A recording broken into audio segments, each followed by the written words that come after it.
All right, Steve Falcon Napier, welcome to the Circle of Brilliance. Today we're going to continue our discussion about the grand change grid of life.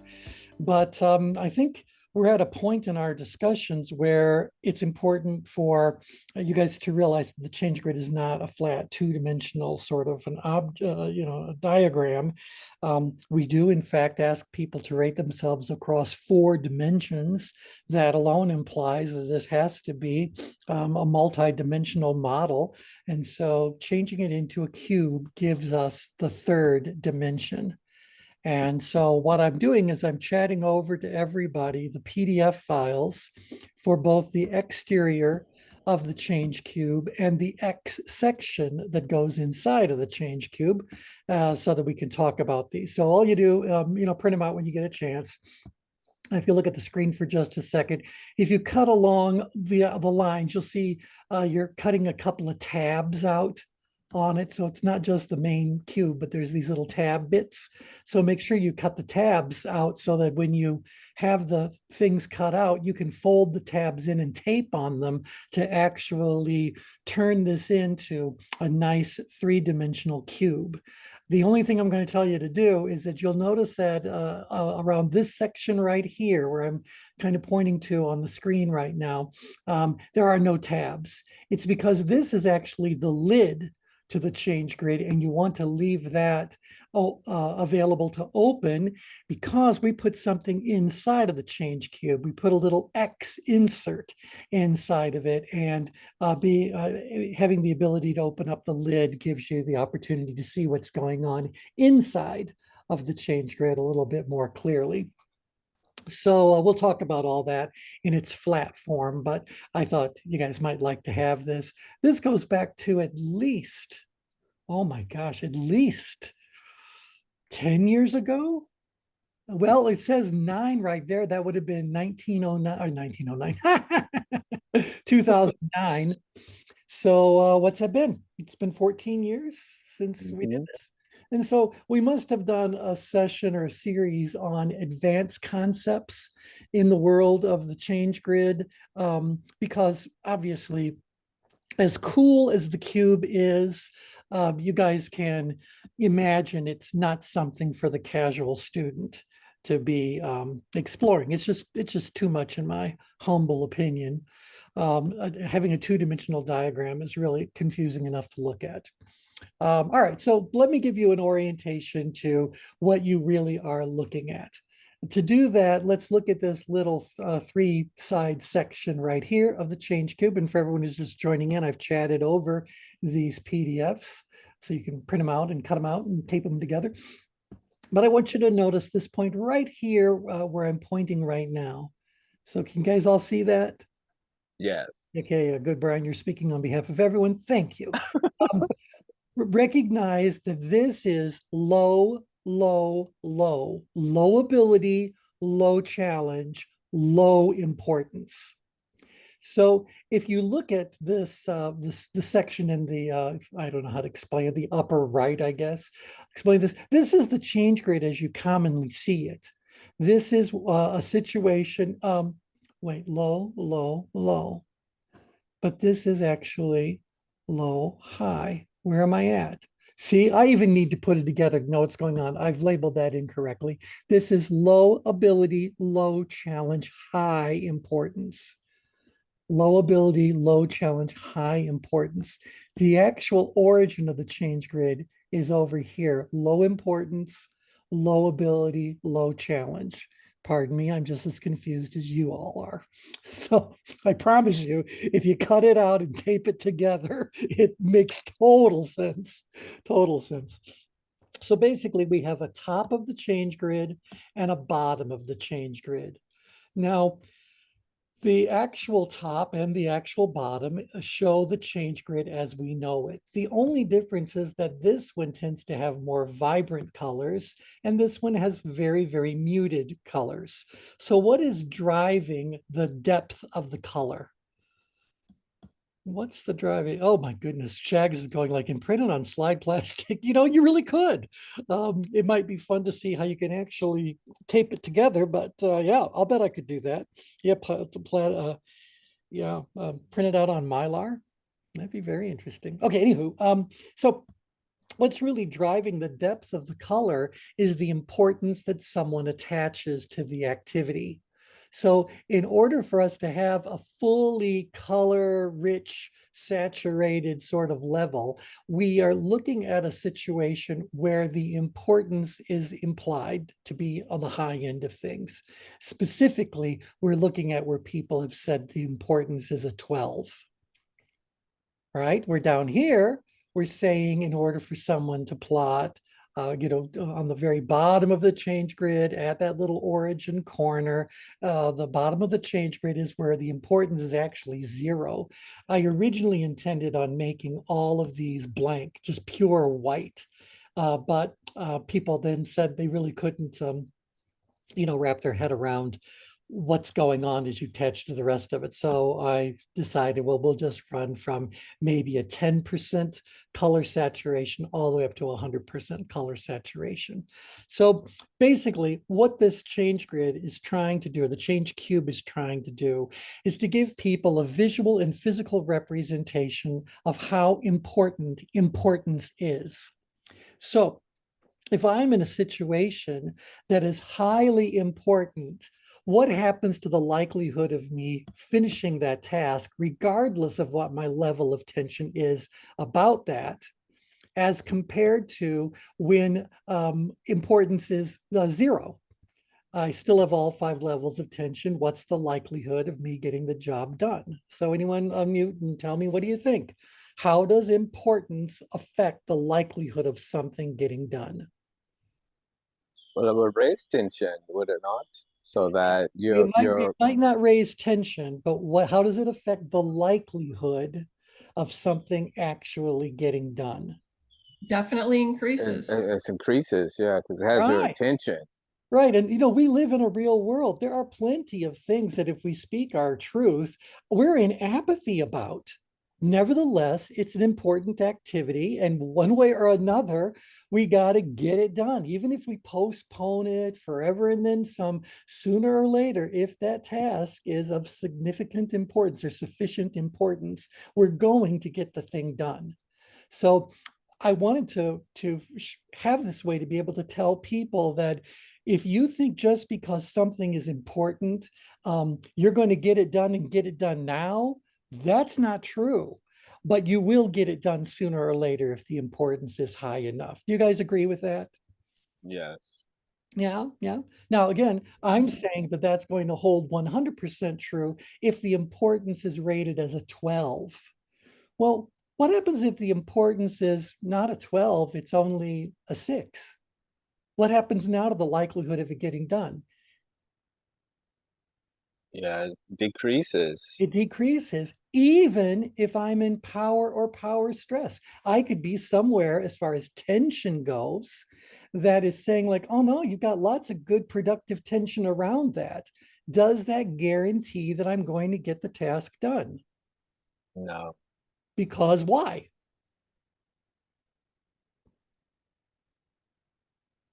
Because it may not be, Okay.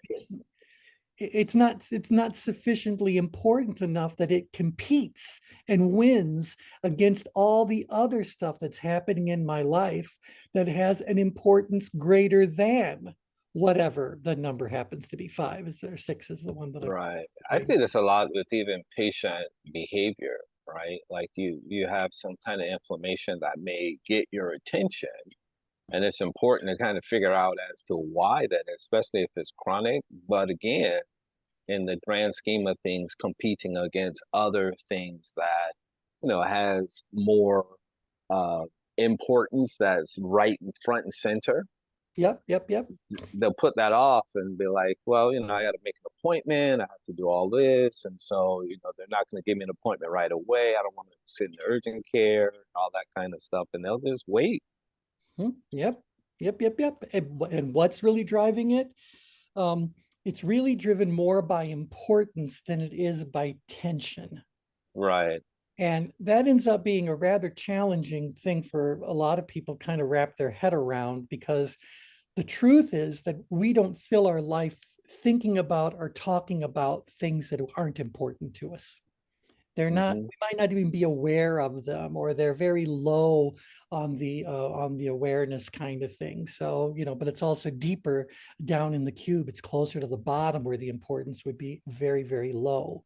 Now, again, I put this together just so I could explain, mostly, by the way, to executives and leadership types and all that, why just because their team has got the ability to do something, and it is challenging enough that it's should be stimulating for them, why don't they do it? Why are they not really engaged? Well, if it's not important to them, it really doesn't matter. So how do I get employees to do things that employees are able to do, but don't find important? Does that feel like a different task? Mhm. Yes, Yeah. Hey, David, how are you? I am good. Good. I You have a new head. I sound, have a new headset, so I can join the conversation. yay, and you sound crystal clear. It's really Oh, good, good, good. good. It Yeah. was an expensive headset, so I'm hoping that it works well. You know what? If you buy it well, you'll buy it once. Right. Mm. So I keep sitting on my headsets. And so I stopped buying expensive ones long ago. And the longest I've ever actually held on to a pair of sunglasses without losing them was about a week. And so I stopped buying good sunglasses and I stopped buying good headsets because I just keep breaking them or Well, losing. the speaker on my Mac wasn't working, so you guys couldn't hear me. Right. And I got this headset and tried it, but I forgot to turn it on. So I needed to do that, but it's all working fine now. I'm able to contribute to the Yep. circle Yep. of Yep. Yep. brilliance. Excellent, excellent. All right. So anyway, I've texted over to everyone now who's on the call. You should have two PDFs or multiple, I don't know what to call it, transmissions of these postings of these two things. But you want to print out the ChangeCube exterior, and you want to print out the ChangeCube X section for us to going on. So again, I wanted to be able to explain to someone why importance is so important. And again, it goes back this to leadership. In fact, it was probably a pride-based leadership program why I pulled this out. But I wanted them to kind of understand that it's great that you give people the ability to get things done. And it's great that you are good at helping them to do things that are challenging and put them to the test and all that. But just because you think something is important doesn't mean that they think it's important. And if they don't think it's important, what's going to happen to your investment if you don't learn how to manage importance? Mhm. You guys with me on this? Yeah.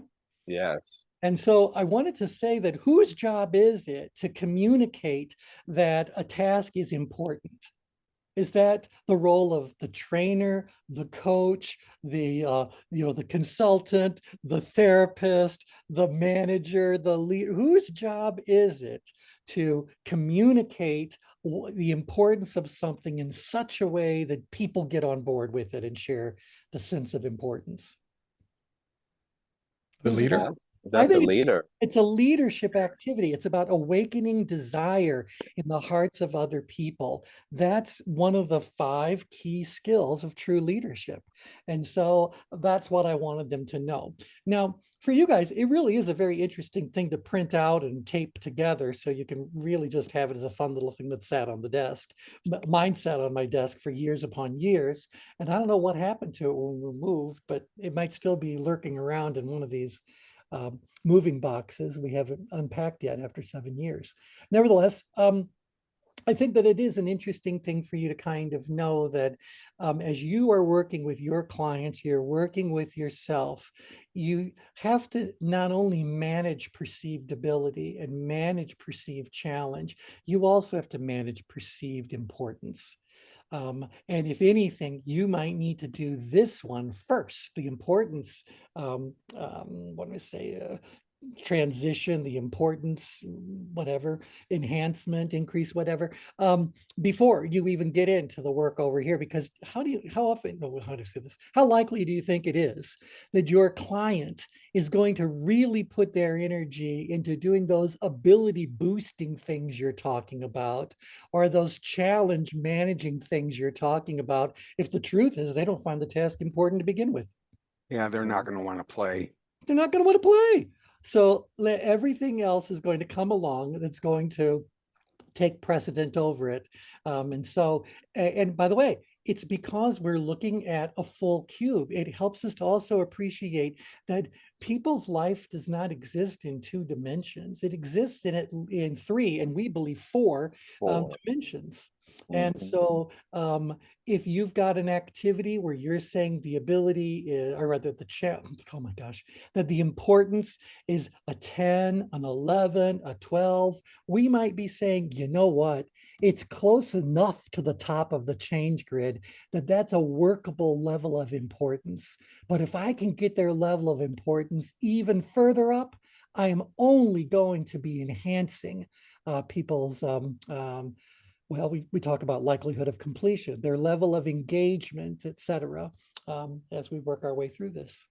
Mhm. Is So this, T, yeah, do you use this with like a regular I activity don't use list? this at all. I don't use this at all. But I So, mean, could we use it like with a regular yeah, activity list? Well, I'm thinking of like these high, I call them highly leveraged, high performing people who have all these competing priorities, yeah, but they don't know how to filter the priorities themselves for this sense of urgency or right, importance, right? right. Yeah, yep. I think you could definitely use it as a conceptual sort of thing. We did it when we originally had our software written, paying to have something plot out in 3 dimensions that on Mm. screen you could rotate. So you could see the bottom and you could see the relative position of every activity scooting around inside of that 3-dimensional space. Well, let's just say that I like having a house and it was going to cost the equivalent of a house to have that level of 3-dimensional plotting. And you really couldn't even print it out. I mean, I suppose you could do a screen capture and print it out, but they said this is something you'd only be able to look at on screen. And bottom line, I just thought, well, that's far too much money. And I don't know how many clients we have that need to have this level of I want to say illustration of what's going on. I find they're overwhelmed by having a flat change grid. So I don't know that but you guys, I mean, you like tension management. You like thinking about this stuff. And Mhm. so it doesn't need to just stay in the archives on my, on my computer. I think maybe some of this stuff is fun to share. So, yeah. All right. Are you guys agreeing enough? I mean, no one's dropped off the call. That's always reassuring. So, all right. So, Yes. yeah. Now, when you do fold it together, keep in mind that you're going to have one side that's just about challenge. It's looking at the relationship between challenge and importance. We could talk about what this might mean. I've actually never really done that. So if we're looking at, instead of saying like, hey, you know what? Tension is dictated by challenge versus ability. Yeah. Tension's dictated by challenge versus ability. Oh, and by the way, drive is also dictated by someone's perceived level of ability versus their perceived level of challenge. I can talk a whole lot about what's going on. I don't know what's going on this level. So when I look at the relationship between perceived importance and perceived challenge, am I getting anything particularly meaningful out of this? I don't know. It's never held my attention long enough to do that level of depth. What's it revealing? And likewise, this little side of the change cube is going to end up really just being the side panel of ability. So look right there, ability, it's all gray. This is all gray. So I don't know if I look at the relationship between importance and ability, I don't know what that's revealing that I didn't already know. So maybe there's something there. Offhand, I'm not feeling it. Do you guys agree, disagree? Yeah. Somebody say something or go, no, it's too much to think about. um, Similarly, if we were to fold this together, you see this other piece. Now we got 3 different colors. Well, this orangish red color is really about challenge, or rather, sorry, is about stress. And so this is stress, and the green one is power stress, and this blue part is at least the upper half of power. And then over here, this is the lower half of power apathy, and apathy. So I'm looking now about how does ability and importance play out when it comes to being in the upper half of the change grid on the lower half? And again, I don't really know. I've never spent much time really saying, like, what are the sides of the change grid other than the top and the bottom? What are these four sides of the change grid revealing to me that is, well, first and foremost, interesting and meaningful in some sort of way? And is that really useful to me? How would I actually go about using that if I handed someone a change grid and said, a cube, and said, here's how you're plotting when it comes to this side of the cube, you know? I think it has a lot to do, at least for me, I'm thinking like from a neurobiological perspective, it kind of underscores identity, right? So a lot of times we're trying to change things at the behavior level without understanding what is it that you're identified with. So it's kind of like when you talk about conflict in general, and people have a conflict with another person, they're often not dealing with the actual thing. They're dealing with some perception of the thing. And so with that, they never really get to the root cause of things, right? Right. So a lot of times, if you think about how the brain performs in terms of spatial reasoning, those Yeah. things that are at front and center that captured your attention, there's a reason why it captured your attention, but for many people, they don't know why it's there. So they'll just give it some kind of haphazard label and just go with it instead of having a way to kind of, I call it using reasoning ability to figure out like what somatically what's going on with me, what's going on in the environment, all these different kinds of things. So there is this interplay between all of these systems because again, no behavior just exists in a vacuum. There's a whole ecosystem that goes along with it.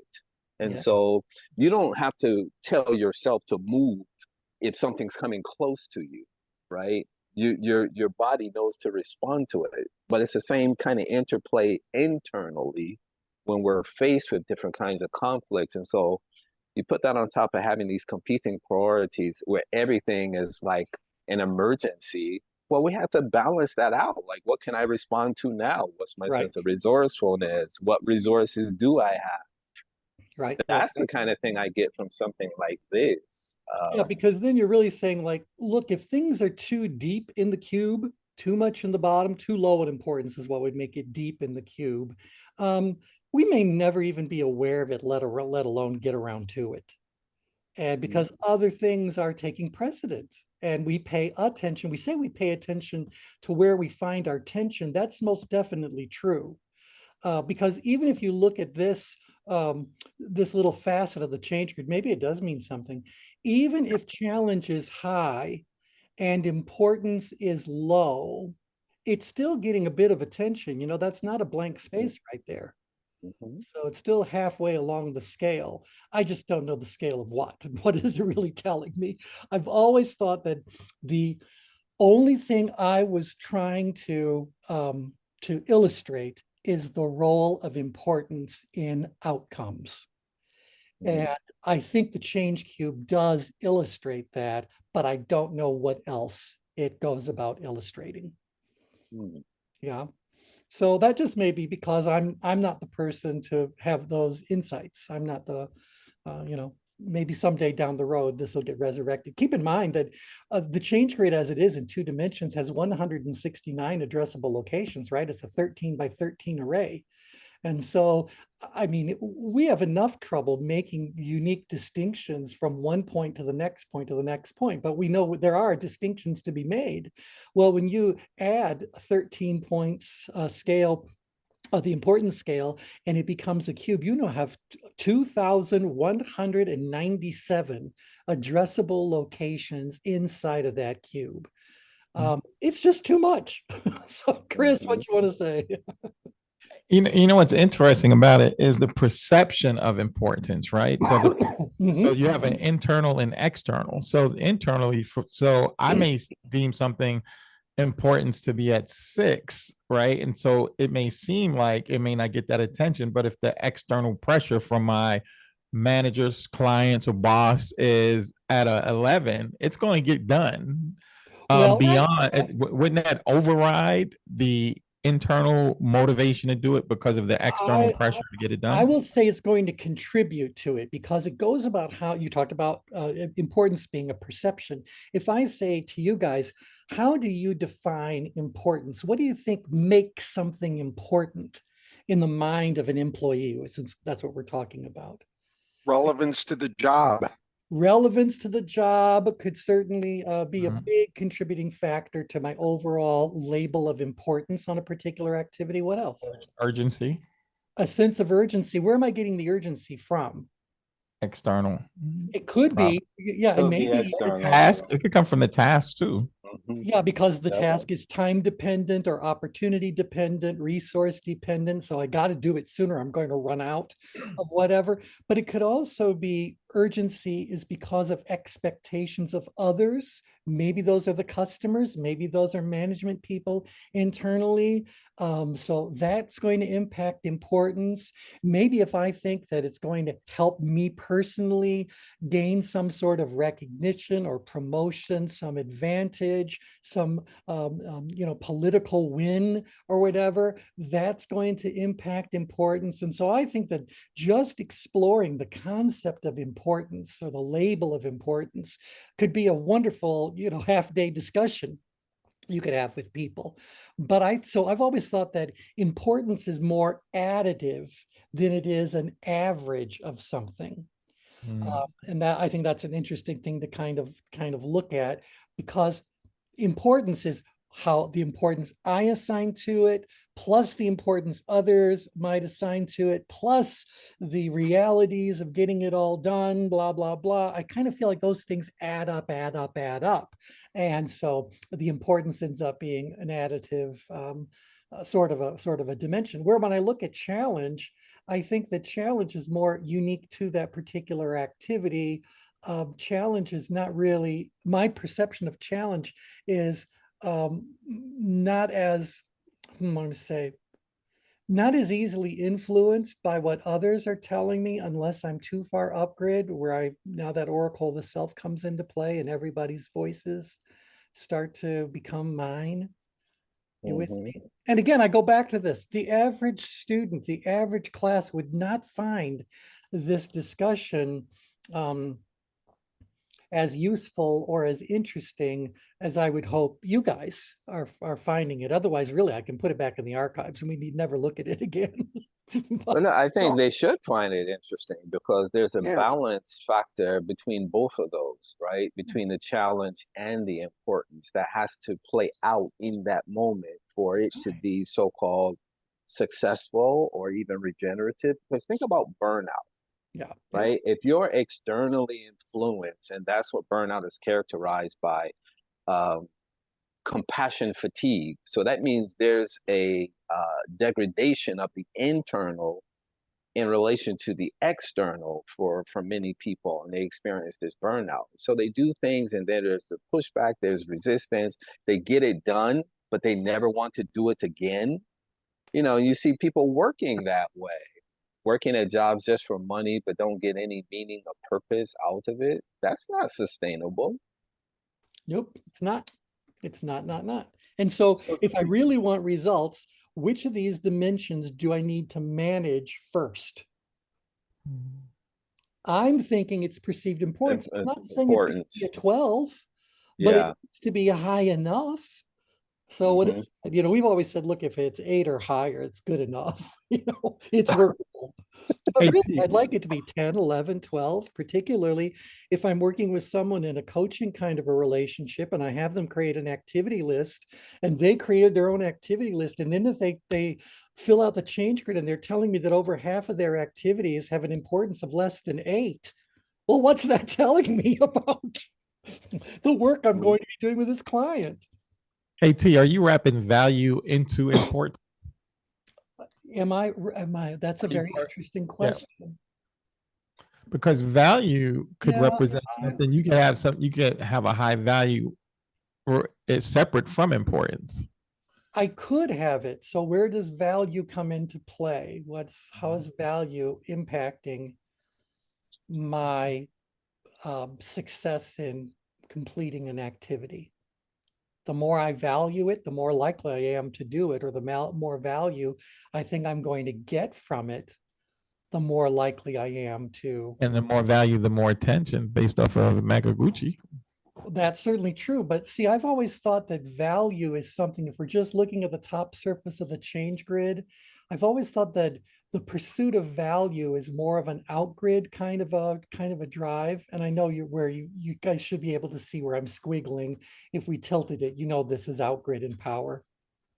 And so Yeah, this is the top Dr. of the Hartman's grid. work in axiology, which is value science, is exactly that. The value or valuing, as he coined it, is about creating a meaning where as he said, there's a distinction between one having personal values that you often give in a hierarchical kind of way, like a workaholic would say there's nothing more important than family, but the person is a workaholic. So there's some kind of misappropriation of that value per se. So he said valuing and exercising value judgment are uniquely distinct. Okay. So valuing in the moment is creating meaning, purpose. And so that's that outgrid that you're talking about. But you also have to be able to exercise some kind of value judgment in the moment. And that relates back to these values. And so again, it's this delicate balancing act that we're always playing. And so if what we're really describing then is not just this section of the change grid, but we're saying that it also has an importance element to it. Can you guys see that what I'm really, if you folded this, cut it out and folded it up, this is the side panels of that power thing. I'm in the upper section, high importance, high ability, high challenge. That to me would be the place on the change grid where I could achieve greater value for myself. But I think that it is still driven by the thought that the more I value something, the more important I consider it. Right. Because let's say that I highly value something, like let's say that we're in one of those families that highly value advanced education, right? But, and so I highly value providing my children with advanced education. Well, what if my ability to do that is quite low and the challenge is very high? Advanced education costs money, a lot of money for a lot of years. And so I would say that because it's so important, it might put me up in stress, but where there's a will, there's a way. And so this level of energy may be compelling someone to now find those resources, apply for those scholarships, get those grants, do whatever you can do. But even that now is an activity of boosting someone's ability to better meet the challenge in and of itself. That's moving me to this section on the change grid. So I think this could be a destination that this is like Value City right here. This corner of the cube is Value City. Yeah, that's why I think this cube speaks about an ecosystem. Like there's so many things that are interplay between these variables there that is quite fascinating to actually study. It certainly could be. So Brian, did you see Chris has a request? Sharing the name of the research about value. What was it again? Oh, Dr. Robert Hartman. I'll put it in from the Hartman chat, Institute. Yeah, this is from one brain, the same Hartman. Right. Dr. Robert Hartman. He's known as the father of axiology. Yeah, so that's Hartmann, I do believe. Oh yeah, I think it is too. I don't know if he's still alive, but he was out of the greater Asheville area of North Carolina. Lake Lure, I think, is where he actually. Yeah, he passed. He actually was nominated for a Nobel Prize for axiology science, which is a mathematical science, although I think it's the weakest part of his argument. But this idea of intrinsic, extrinsic, systemic. Wait. Yeah, that's Hartman, not Herman. Herman is brain dominance. Yeah, Hartman is Lake Lure. Hartman, yeah. Sorry. His work is housed at the University of Tennessee, the Hartman Institute. Yep. Yep. Lots of things happen in the mountains. Good air. Okay, so to kind of put this thing to the test, if you guys can envision the cube assembled, just stay at this little corner of the change grid, but look at the bottom of it. And so we'd be looking right here, if you will, on this little second section. You're down here where you've got low importance, but there is, you're still plotting in the outgrid part of power. So, yeah. So what do we make of that? You know, if you find great value up here, does this mean there may be value, but you don't really experience it as important enough? You don't really see the value? And so what I'd be doing in that situation is really saying to the person, look, you've got great ability and you're meeting great challenges. You can go ahead and do it. You can win an Olympic gold medal, you know? I'm telling you, you got the ability to do it. You can meet that challenge. This is your race to win, blah, blah, blah. But if you, in your mind, you're going like, it's not important to me. Mhm. So what's missing? What's missing? It's missing what you were saying earlier, that they have attached no real value to it in their own life. Or maybe I could compel them to move further up this edge. If I was just talking about how important this is to the country, how important this is to the sport, how important this is to everyone who has done everything they've done to get you to where you are right now. So it might not be important to you, but buddy, you owe some people, you know? Yeah. Yeah, I think I would wonder how difficult, not will wonder how difficult, but like this idea of what you just described in like a team conception, right? So you have, right. your own sense of importance of winning and that kind of thing, but then the team, you're playing a certain role in the grand Exactly. scheme of that. And so Right. some of And that is about a basing and a bounding kind of a thing. yeah, because again, if we're looking at the additive nature of importance, if my importance I associate with it is minimal, but the company, it's very important to the company, and it's very important to my future with the company. Can you feel how I can add those things up? Mm. Sooner or later, I end up high Mhm. enough in the change grid to get something. And so I've always felt like importance is really not an act of averaging something, but an activity of building on something, adding to something. Mm. Yeah, and that may also be true for ability and challenge. I'm not so sure. I don't really know. We'd have to kind of look at that as a separate kind of discussion. Now, it is true that if I'm on a team and we all have various, assessments of importance we associate with a particular activity that the team is assigned to do, if we're all in different places, who's going to fix that and how are they going to fix it? What role does this burden, what roles, shoulders does this burden rest upon? On the coach. On the coach, I'm okay? the leader. On the leader, that's the role. Again, no one person is just one role. So Mhm. if I said to you as the leader, and you're also an exceptionally skilled coach, I might say to you, this is the time for you to raise the bar on your deployment of the leadership skills. Mhm. And yeah, there's going to be some coaching to be done, make no mistake about it. But I think investing in coaching with an employee is kind of a waste of resources if I'm trying to coach someone who doesn't agree to the importance of the activities. You know, Yeah, I had an employee who was handling difficult phone calls and she hated it and she needed to take a break after every difficult phone call. And when I did a change grid with her, she was very down grid. yep, And it was the importance of her manager and the importance of the company and her activities that actually changed her behavior. yep, that's what it's got to be about, importance. And I know that sometimes, even when you're talking doing like a training program about goal setting or whatever, executing on plans, we often imply that there is a relationship between the words important and priority. Mm, It's like some sort of, people want those to be synonyms sometimes, and they're not.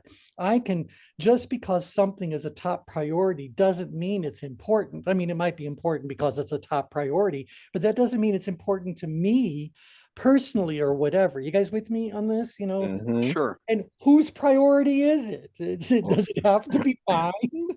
I mean, you know, Right. yeah, it's kind of a strange thing to look at. I'd like to add another element of complication to this to maybe even illustrate further why I have to be very selective. And in my opinion, I have to be very selective about who I share this concept with. But can you imagine that you are your own cube? As you live in this universe, you have your own cube, and your cube fits inside of the grand change cube of life, right? And so last week we talked about how there needs to be some overlap on the surface of the grand change grid of life when it comes to individuals' change grids. Remember, we talked about that and we scooted these things around and said, well, if someone's up here and someone else is down here, they're in two totally different worlds. So if I add that third dimension to it and say your cube is floating around somewhere inside of this giant change cube, this universe that the change cube would represent, you could be in a totally different galaxy than someone else is. So again, I think when it comes to illustrating a concept, it's useful, but I don't know that I would actually create a whole training program around it.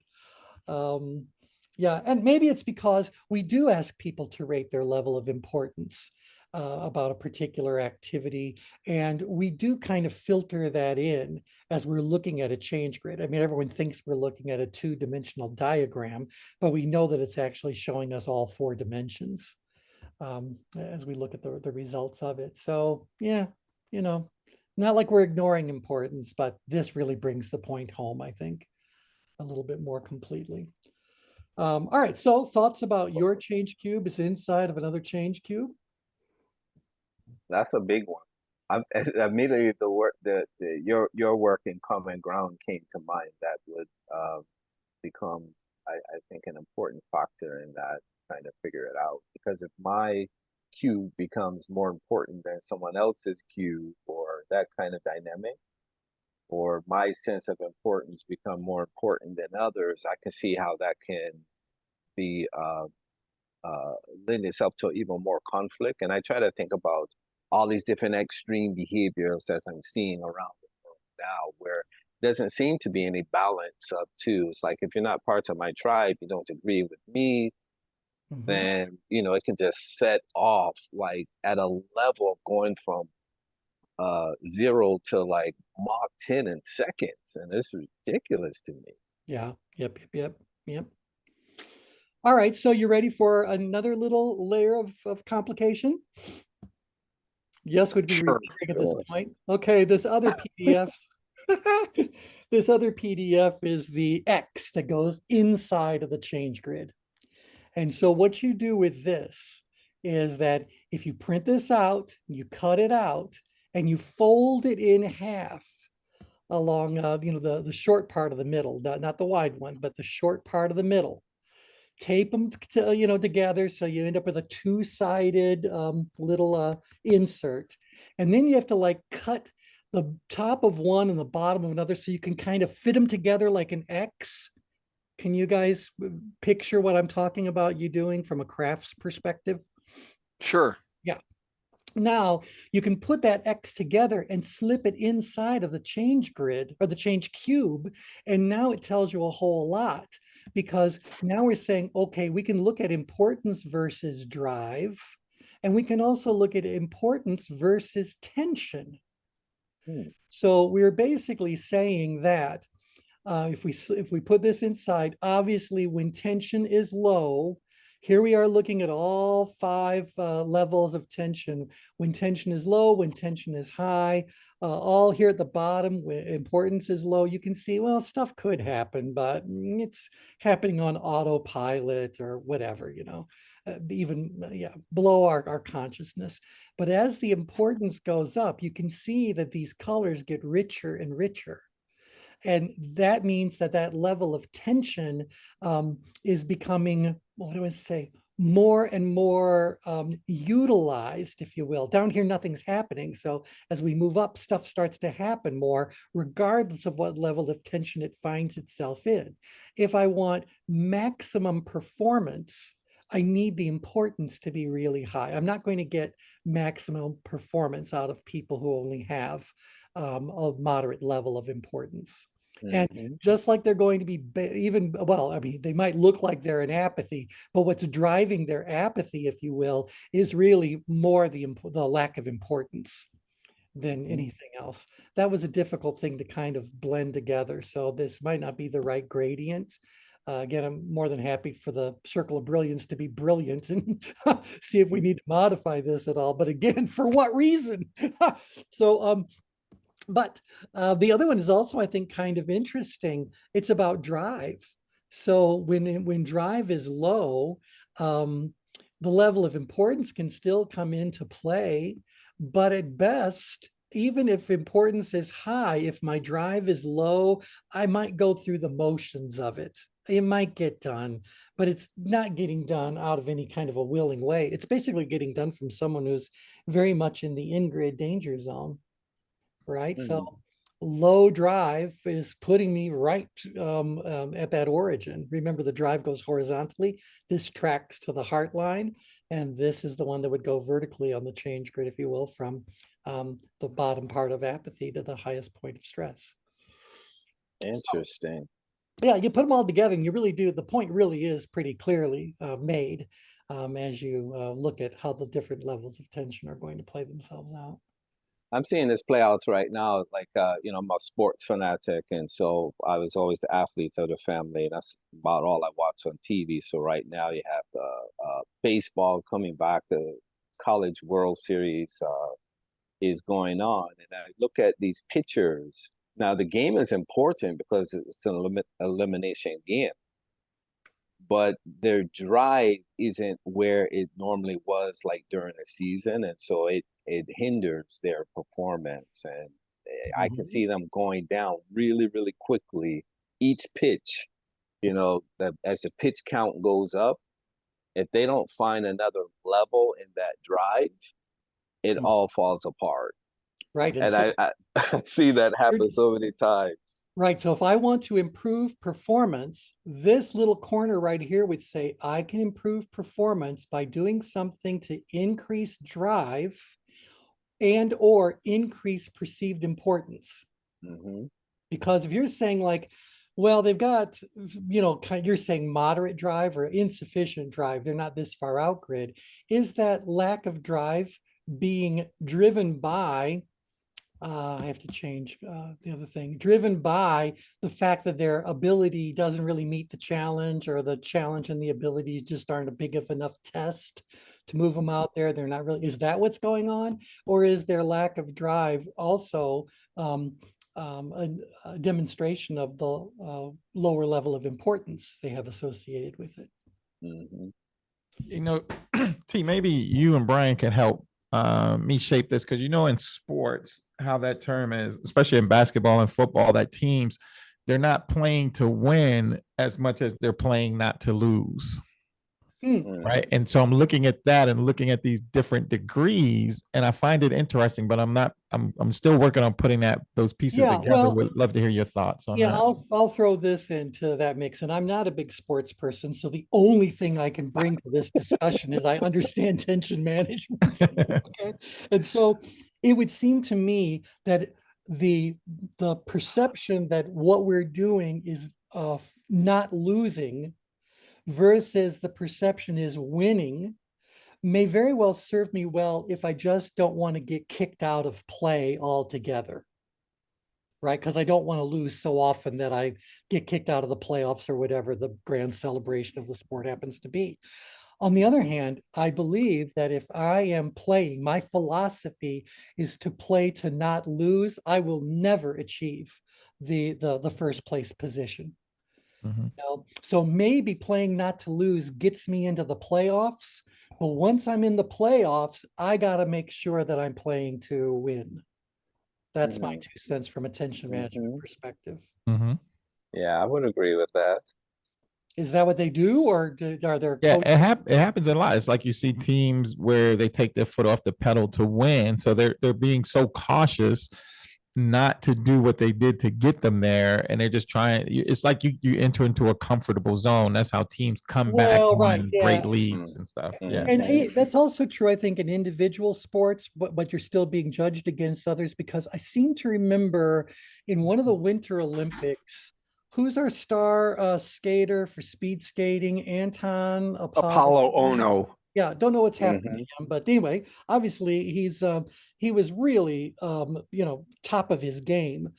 But I remember they said in the qualifying heats, it wasn't important at all that he won the qualifying Mhm. heats, because they knew he was fast enough to get into the finals without risking injury, without, he just needed to complete the race. Mhm. And they, at one point, someone said that his coach had just had words with them that winning first in a qualifying heat means nothing. So, so I thought maybe that's also illustrating your point, that maybe the reason why they're holding back is because they don't want to risk injury. They don't want to, do anything at all that's going to compromise the person's ability to win when the win is the goal. Right. And that's what Tim just puts in the chats there. So it's really managing that output Yep. in the most regenerative way so that you can continue the long term. So it's positioning the micro perspective, but from a macro. Yeah. So you're looking at the long term of what it's going to take over, postseason and that kind of thing, how you can manage your energy, all those energetic portals of the physical, mental, and emotional. And you want to be able to do that, be able to reset. So you see a lot of professional teams, they'll even have some of the players sit out, like in the preseason, and that helps them prepare for the long haul over, the season and the postseason. So it's really managing the output aspect using input. Well, exactly right. And we know that that output is going to be better from someone who considers the outcome important. Mm-hmm. And so I know that when we're doing our work with our clients, well, I'll give you two different scenarios. If we're working with an individual client and we're helping that client to create their own activity list, we can fairly assume that the activities were important enough, or why did they put them on their change grid to begin with? And so, we can work with someone as they are preparing or doing their path walk and extracting activities, so they focus on things that are important. So it's almost like we're prejudicing their creation of an activity list by, we might even say to them, what are the most important goals that you've set for yourself? Or what's the, what do you really hope? What do you value most? What, it's kind of like we're steering them in the direction of things that are already important enough. And that's fine when we're working with an individual client, because we know that things that are important to them are things they really do want to work on. And so great, we got stuff to do and they're going to have good results because of it.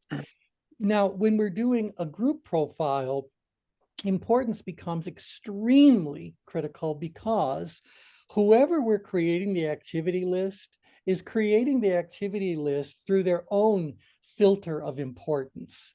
So they might think activities are very important, but when you put this in front of the respondent group, you might learn that no, they don't think it's important at all. In which case, our job, instead of helping people to manage their perceived level of challenge and ability when we're working with an individual, we have to work with a group's importance, challenge, and ability, and importance first, in my humble opinion. Otherwise, if let's say that we sell a big deal and the powers that be say, yeah, come in, do the training program, put everybody through it, blah, blah, blah, blah, blah. But the truth be told, their change grid indicates that there is a mismatch when it comes to importance. Well, how attentive is my audience going to be? You know, I got to fix the importance issue first. And again, it doesn't need to be a 12, but it's got to be high enough that people feel as though there is, oh, here's a word, that there's value for them in attending it.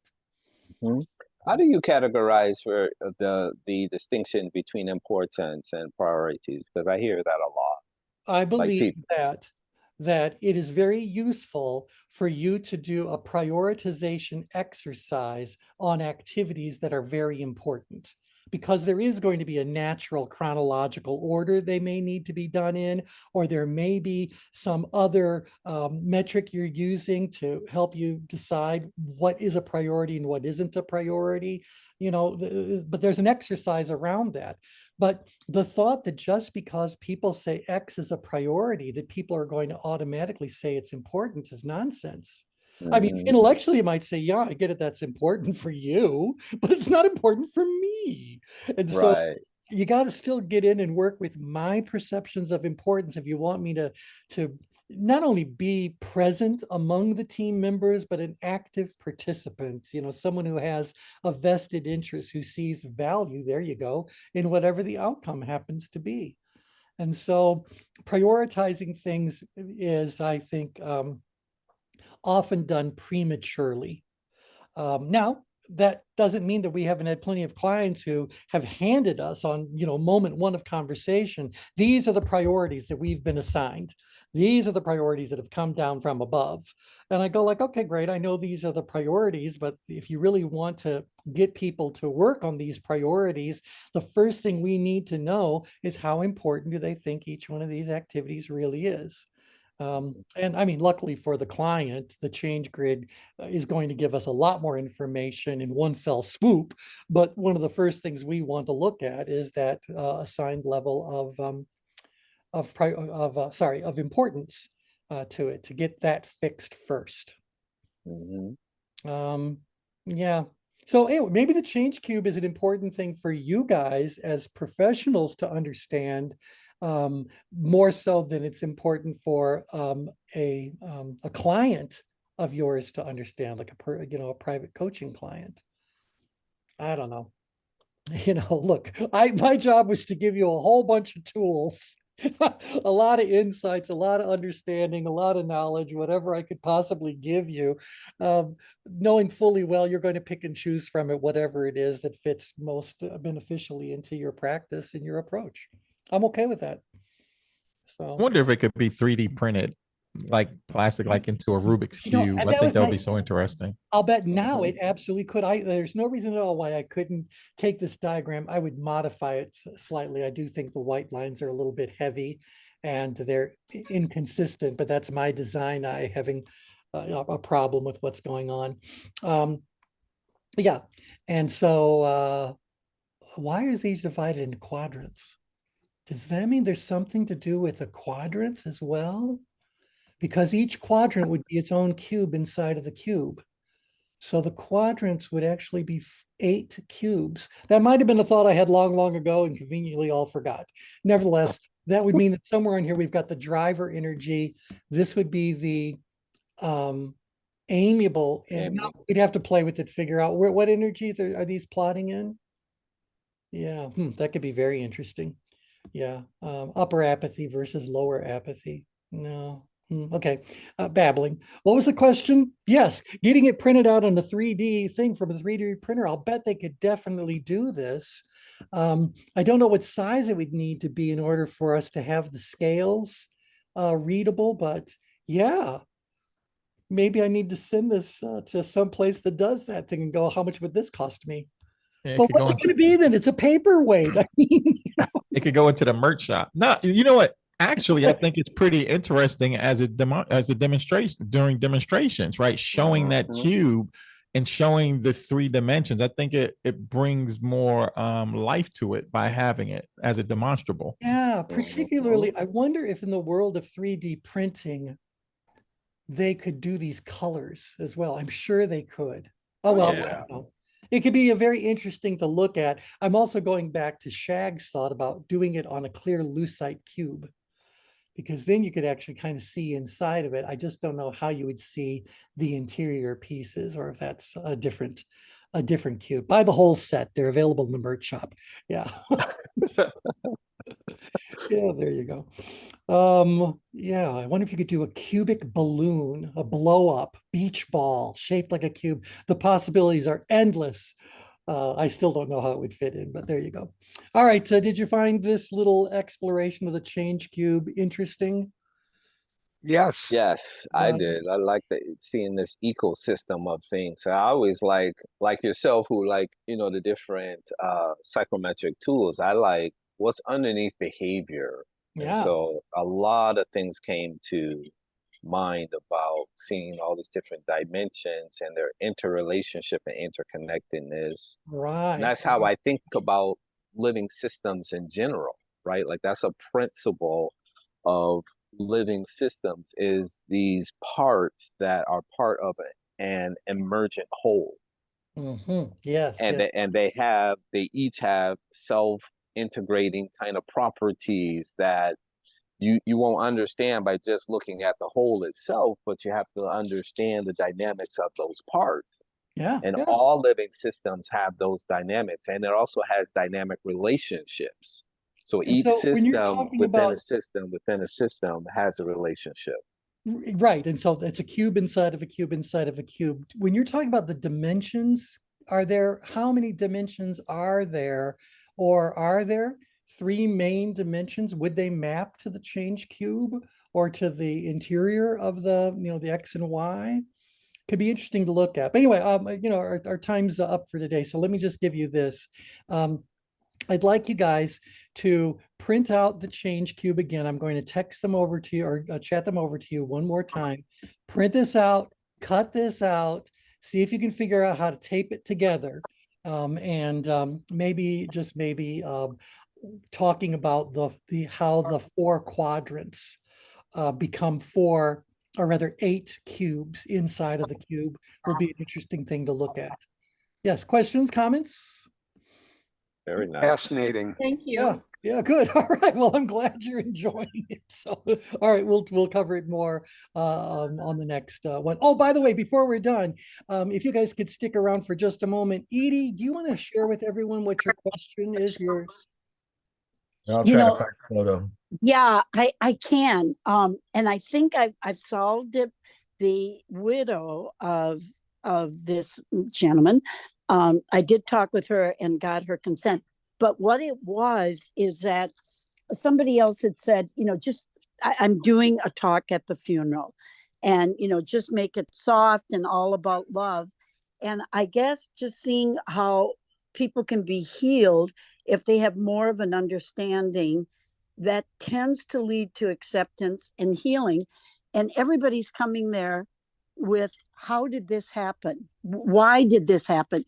He remarried. They seem to be the happiest couple in the world. I don't think that was fake. I think he's a giver rather than a taker. And because of the PTSD episode that happened a couple of weeks ago, I think he felt he was a burden. And so I wanted to address that. My intention, because she wants me to inspire the group, and I've got a great way to end it. Good. But I think it's important to start with where they're at. You're right. Like, how did this happen? Why did this happen? And I was just not going to dwell on it, but just say, when our emotions are hijacked, our reasoning and rational thinking is paralyzed, and we don't make a good decision. And our belief system at that time, I know he took his life. I so clear on it. Yeah. He took his life because of this episode. The neighbors called. They thought he was beating up her, and it was just that paranoid PTSD, a war veteran kind of thing. And I think he was trying to protect them. And it was his way of saying, I got to get out of the way. I'm a burden to them. And so, and I wanted to just spend a few minutes acknowledging where people are almost to give them that catharsis and then move them forward. Do you agree with that? I do agree with that. And everyone else, you're all welcome to chime in so we can help Edie do this rather sensitive talk. I would say to you that most of the people that will be sitting at this funeral are going to be more upgrade than downgrade. Mhm. So Uh-huh. where do we want to, and certainly he was much more upgrade than anywhere else. Otherwise he wouldn't have done this. Suicide happens upgrade. More often than not, sometimes outgrid depending on what mode they chose. So we talked about these four danger zones. Each one of them can kill themselves in a different way. And so, so I'd be curious to know how he ended his own life. But Yeah, nevertheless, Edie, that makes you know perfect what? sense, though. yep, Let's start out where they're at. yep. Yes. I'm so glad you're saying that, because this gal from Australia, she talks once a month on Linda Fisk. She's got Leadership Global. And I asked her and she said, no, you got to just, they're not ready. And I just thought, no, when you do psychodramas and stuff, you can just take people and if they watch it, they feel a catharsis. If you know what I mean? Right. And And so I think that I would say you want to do the downgrade maneuvers as your shop. Meet them where they are, normalize, let them know that this is something that people experience or whatever. And then this idea about simplifying it, you want to say that the greatest thing we can do to honor his memory is do what we can do to make sure this doesn't happen to another person we love. Mhm. So how do we go about doing that? What can we learn from him? It's the empowering sort of thing. I like the way you said that, because I wanted to bring in what can we learn, and that, because downgrade maneuvers involve restoring resources and adding resources. And that's what you want to do, is add this resource of more knowledge, more insight, more awareness. Because look, if people are this far upgrade, I got to believe someone are going like, how come we didn't see this was coming? I know. Oh, I know. Survivor guilt is a huge thing whenever there's a suicide. I Mhm. know. So And that's what I'm so touchy about. I don't, because she did see this incident. And of course, I got to be honest, I'm thinking, why didn't you call me? Why didn't you help reach out? But I don't want it to look like I'm pointing fingers. So there's that thin line of let's be aware, let's learn, without looking well, like. and Edie, to the point you've just made, one thing that I worked at a cemetery for a long time. And one of the things that I would say whenever the survivors would start saying things like, why didn't we know? Why didn't you? And blah, blah, blah, blah, blah. The answer is, we'll never know. And it doesn't change a thing for right now. And so, it's like, what is the value of dwelling in that mode? What it's doing is awakening guilt inside of that individual, which means they're upgrade now too. So everybody's upgrade. What happened, happened. What can we learn? And you can just kill yourself with what if. I mean, exactly. And it's he just, doesn't want that. He took his own life because he thought he'd be reducing people's burdens. I didn't think of it as on the stress, the tension, the grid, but that does explain a lot of it. And I just got to share this. This is, in all my years and thousands of people, I have never had this happen. The daughter came, I was counseling the daughter when she was about age 14, because she found her father, they were divorced, she was living with dad, in the shower stall. He had shot himself. So she walks into that at age 14. He honestly is one of the best people I've ever met. He is the father she never had. And then right before Father's Day, he takes, how many kids have lost all their dads to suicide? I mean, it's tragic, isn't it? Absolutely. It really is. It's always tragic, because the general belief is that suicide occurs when someone reaches a point where they genuinely believe there is nothing else they can do. It's their only way out. Now, we would like to say that belief in and of itself is inherently wrong, but in the moment, in their perceptions, it was spot on right. And so we can understand what they sort of did. So I would say focus on some downgrade maneuvers to connect with the audience, get everyone on the same page. But then you also want to do a little bit of an outgrid maneuver, something that's really going to empower them to to kind of reach out to those they love, or the ones they haven't heard from for a while, need to hear from them. These sorts of things to really put them back on. I got to share. I found it online, and I'm trying to find out, because at the funeral home they said they can only do a DVD or a CD. But I'm thinking, on my laptop, can I transfer? Well, somebody here, you're pretty techie. If I have it connected, if I bring it in on my YouTube, I think you can plug it into their system, right? Because their system only takes DVDs or CDs. But when I'm speaking, I often bring my computer and it shows up. Yeah. So I think, but I got to tell you guys, it's all going to depend, Edie, on what are the ports available on the side of their monitors. If there's an HDMI connection, you can do anything you want to do. Okay. Because it's just a monitor. But if they're saying, look, it's a fixed system, all we can do is pop in one of those CDs of photographs you want everyone to look at, and it's just going to go as a continuous loop sort of a thing, then you're limited. You need to know, does the monitor have an HDMI port? Okay. Because that's what you're connecting when you're going and doing your speaking engagements these days anyway. Yeah. You know what? And I went to this concert, and it was just unbelievable. So I look it up. It's a Zimbabwe kind of chant. And it's if you can walk, you can dance. If you can talk, you can sing.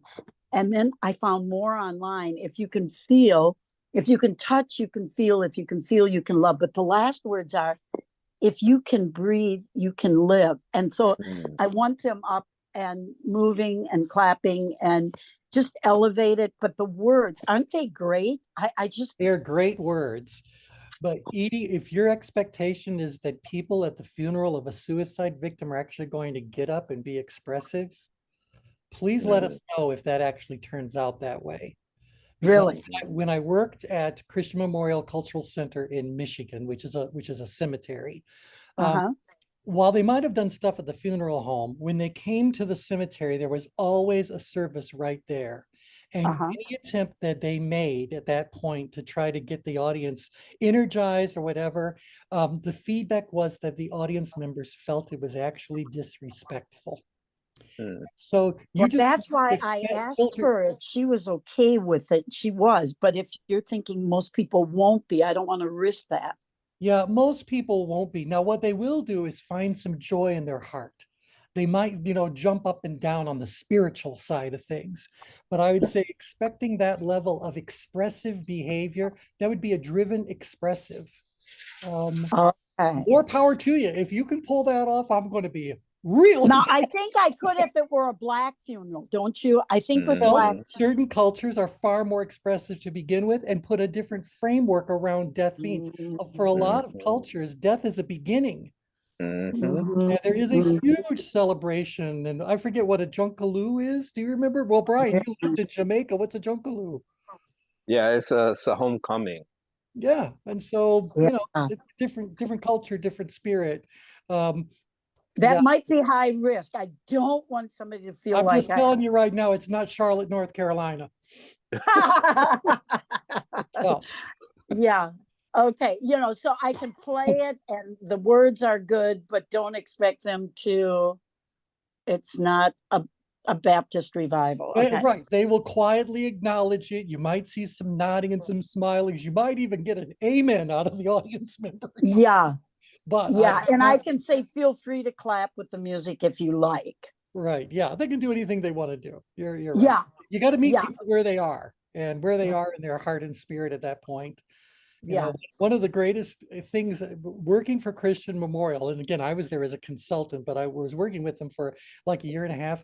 I learned so much about the psychology around the adjustment to death. Survivors and all that sort of thing. That's what we spent all day watching and looking at, and it was interesting. We also we did very interesting things for the funeral. We met every cortege. The little procession is called a cortege, and so the hearse from the funeral home would approached the main gates. And right before it approached it, we had a Rolls-Royce limousine, vintage Rolls-Royce limousine. Wow. And we would meet them, and it's all us, all the people that were the seniors inside of it. And when we got out of it, we were all wearing black top hats and black ankle length capes. And so it was a very big Wow. ceremonial kind of thing, as when we took ownership of the the rest of the internment. Yeah. Well, you So, know, it's interesting too. He drove back to the town where a fellow vet had taken his life 2 years ago back to Ohio yeah. and disengaged his OnStar. So he thought nobody could find him. Tried to take a hose and gas himself first. That didn't work. And then he took a yeah. gun. So Yeah. it was very planned out, much more planned out and premeditated than I would have guessed. But you know what, T, it goes back to the whole essence of control. When the episode happened where he had like a paranoid episode, he was screaming in the backyard. The neighbors called the cops thinking she was getting abused. She was sleeping. Mhm. And I think he was so out of control. And the decision was, I can't let that happen again. Right. And it goes back So- to when we lose control, I think. Right. And so this is why, again, it's important that you position this as being, it was an act of self-sacrifice. It was an act It of was. Yeah. And I really do believe that, knowing him and so, but I appreciate this to all of you. Thank you so much. This is the toughest talk I've ever given, but Well, now when is this? When are you doing this? Saturday, so I've got time. Okay, fine. So next week, Tuesday, we're going to want to know how it all turned out. Yeah. Oh, we're not meeting Monday? Well, Monday, yeah, but that's the Oracle itself. I consider that to be, we've got students on there. Oh, So I know okay. there's a lot of the professionals that are on it, but mostly that program is designed for people that are brand new. And we do have Oh. 3 or 4 brand new people on that call. So, Okay, so Tuesday is our group. you know, kind we'll of. read the crowd. I may very well say, Edie, go ahead and share what how things went on Saturday. But Yeah. when Okay. we're on the Circle of Brilliance, this is all professionals. Okay, So I people got who know their stuff. Yeah. Okay. All right. Thanks. Bye, everyone. Take care. Thank you. Have a great day, everybody. Bye now. Cheers.